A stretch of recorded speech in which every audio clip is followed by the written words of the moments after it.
Afternoon, back in the workshop, and well, the only two MR2s in here now are my Silver 2. I'm sure that won't be for long, but still. But I have been doing various things, and I will try and show you them all in this video. So there is a head with a turbo and a manifold and a wastegate and stuff on the floor. I'll show you that in a bit.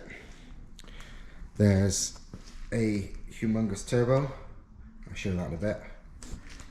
There's a box full of fancy lithium batteries. I'll show them in a bit.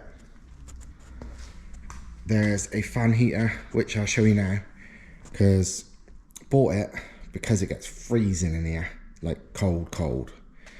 And it's 3-phase, so I thought I'd hook up to the 3-phase. And then I realised this is a fucking 5-pin. This is a 4-pin. But I already took the lid off this, and it's really only using the 4-pin. It's not using the the neutral or whatever. It's only hooked up to 4 of the pins. So in reality, I think I just need to change a plug. But it's really annoying because I want to fucking use it because it's cold as fuck. Firstly, trying to fit a big fuel pump into the MR2's standard fuel pump hanger. Turns out it's a hell of a lot of work. This is the standard fuel pump hanger stroke filter. These are quite hard to get because Toyota officially call the filters sealed for, you know, like lifetime. But fuck that. When I took that filter out, it was black. So no, I won't call them lifetime, but a few places make aftermarket ones such as this. But it turns out I'm not using this because when you fit a really big fuel pump, this is no fucking good. Basically, the original one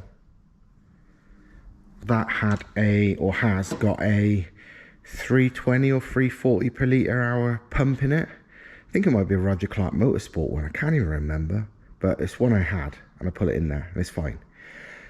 But for the power I'm going for, it's like, well, it'd be nicer to fit an even beefier one, especially when this could do with the 320 or 340 or whatever the hell it is.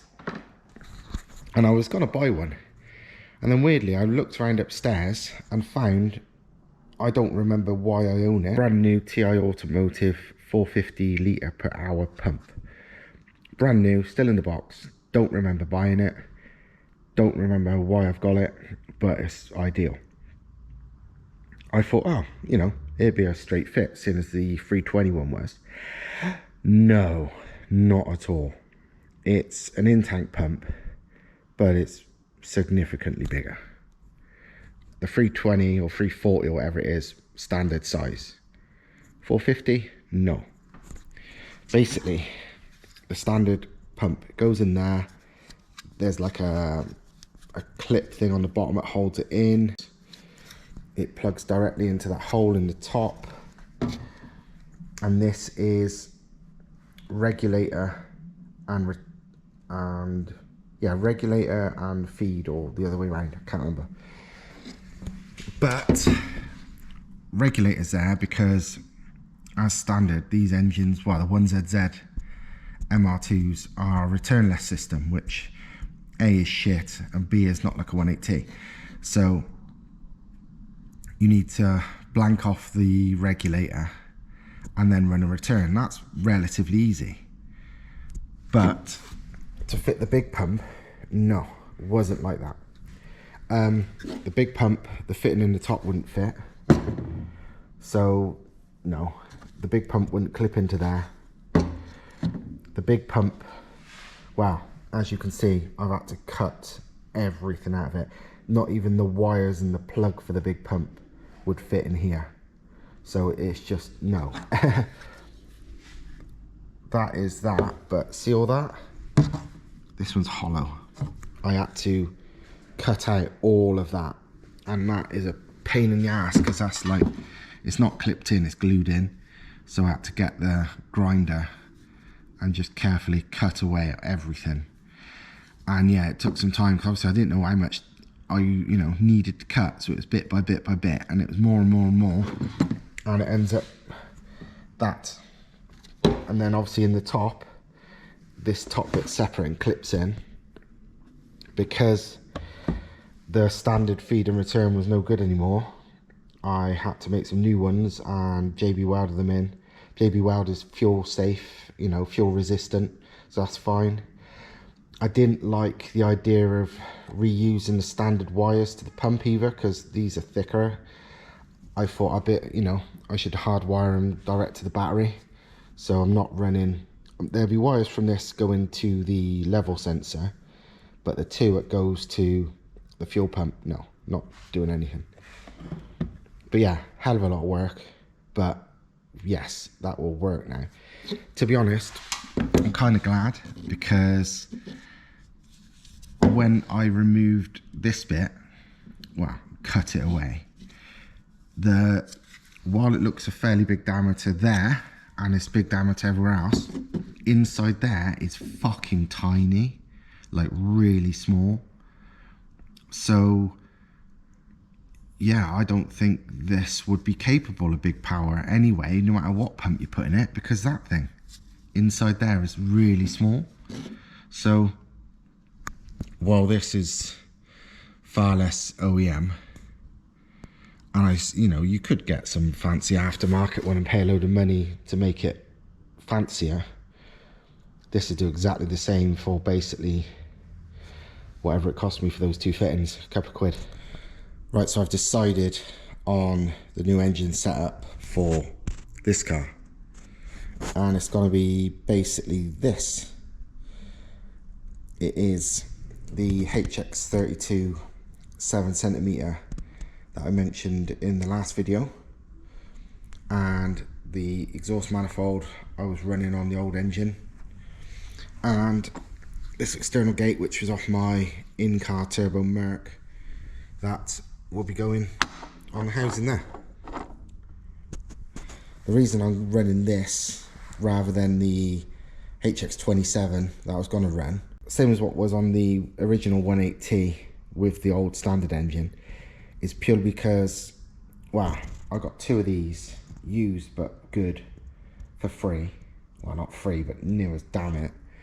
And the brand new HX27 is worth money. So I'm just going to sell the HX27 because it'll pay for more than all of this. It does mean a few other changes, but I'm making them to make things simpler. I'm not going to run a 4-inch exhaust this time, I don't think. I'm going to run probably just a 3-inch, because I'm only going for about 350 anyway. And I want to make room, because another thing I want to do is, even though again I know it's not as efficient, but it's so much simpler and lighter, I'm going to run a rear mount intercooler, which is what most these MR2s have, you know, the K20 ones and whatever. I've actually bought an intercooler already. I think it'll fit. It would be ideal if it does. I'll show it you when it arrives, but it's pretty fucking special. And it also cost me next to no money, like less than an eBay special universal one would, which is what I was going to run. So yeah, this is going to be the basic setup. It'd probably be, don't know, probably a standard engine apart from rods, because like I said, my goals are only, you know, say 350 and lots of torque. It doesn't really need anything special. So yeah, that's probably what I'm going to do, just to keep it simple. And in these boxes, lithium batteries. Obviously I already had a lithium in the MR2. It's the one that was in my Corolla before, worked well, but I think it's getting a bit old. It runs flat faster than it used to, and there is a fair bit of electrics in that, but it does run down relatively quick. So I think it's kind of on its last legs. And at first I was thinking, fuck it, you know what, because I want my more battery power in it anyway, I'm just going to get a standard like 60 amp hours just standard battery. And then I looked into it, and one of the bigger 60 amp hour batteries are 16 fucking kilos, which is a lot, seeing as that weighs 2.5 kilos, that battery. So I looked into it a bit more, and I found these ones, which are 2.5 kilos each, but they're 22 amp hours. So I thought, well, 22 is not really as much as I'd want, but I don't need 60. I just want it to be able to run a bit longer without the alternator charging it before, you know, running dead, just so I can like do stuff like mess with the map and whatever without the engine running. So yeah, I bought 2 of them, and I'm going to run them connected up, not in, which way is it? There's parallel in the series. One way it doubles the voltage, don't want that. The other way just doubles the amount of charge, just acts like a bigger battery. So I'll run it that way. Either way, it's dead simple to wire up, to be honest. But yeah, bought 2 of these because they're cheap. I mean, they're not as cheap as a normal battery, and not one of a decent like Bosch 60 amp hour 16 kilo battery. I think it's about 100 quid. These were 140 each, I think, with the chargers. But it will save me like 15 kilos over the, no, 10, well, yeah, at least 10 kilos over the standard one. So I thought, fuck it. And the way, the speed that these lithiums have always started the car and whatever, I really rate them. It's just that one is very old now. It's probably, well, the company that made it, they don't even seem to sell them anymore. It's that old. It's must be 5-6 years old now. So it's done well, better than most batteries. So I'm fairly confident in them. So I'm just gonna run 2 of these next time. I mean, fuck's sake, if I really cared about saving 2.5 kilos for something, because of the way I'm going to wire them, I just have to unbolt one and just run one if I wanted to save 2.5 kilos. But fucking hell, I don't think I'm ever going to be at any extremes to do that. I bought another turbo. I'm always buying turbos, but when they're a good deal, when I see something, I got to. And this one again, I've not bought it with any real intention. I got it because it seemed very good for the money, and I'll either use it or sell it. Either way, can't really go wrong. It's a whole set HE400 VG. It looks like it's had very little use. It's, according to the advert, it was kept as a spare, and it's got 0 play, and it looks, yeah, it hasn't had much of a life, that's for sure. Not far off new, it seems. So and yeah, from what I can tell, it's basically what you would call a HE351, but variable geometry. I haven't took it apart yet to know, but just at first glance, it looks like a HX40 compressor side, billet wheel. Looks like a HX35 turbine side, and just the massive VGT housing. So really, it should be good for big power, like up to 700 brake on the right engine, but with really fucking fast spool, because these, when fully closed, are like they close down to about the equivalent of about 6 centimeter, 8 centimeter housing, very small. So spool would be amazing. I reckon if I'd have got this turbo, 4 or 5 months ago when I was building the new engine for that one, I'd have probably ran this, because it'd be ideal. Well, that's the housings off, and they came off easy, and usually that's generally a good sign that this is fresh, because getting off the turbine side can be a mission sometimes, but no, it just came straight off.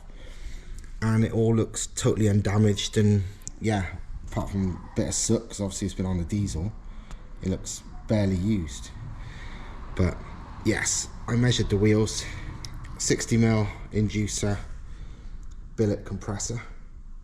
So yeah, HX40 size, 700 brake turbo, roughly. And yeah, turbine side is basically HX35 size, 60mm exducer, 70mm inducer. So it's basically a 60/60 turbo if you was using terms that other brands use.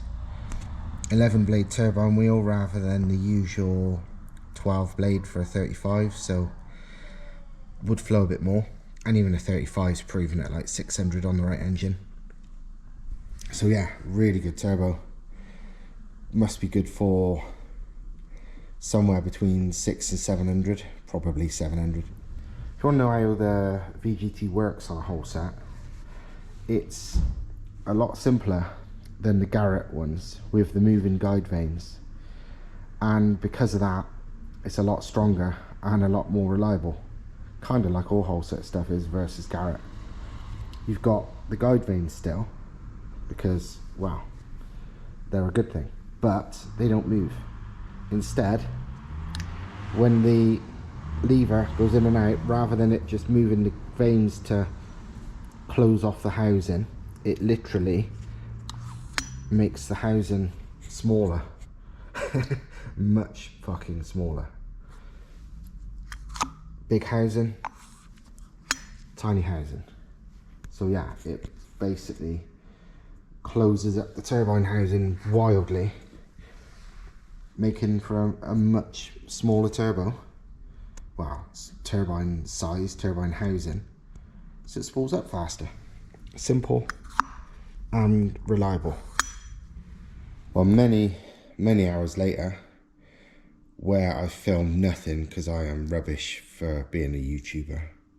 I'm really not a YouTuber. I just put shit up on YouTube.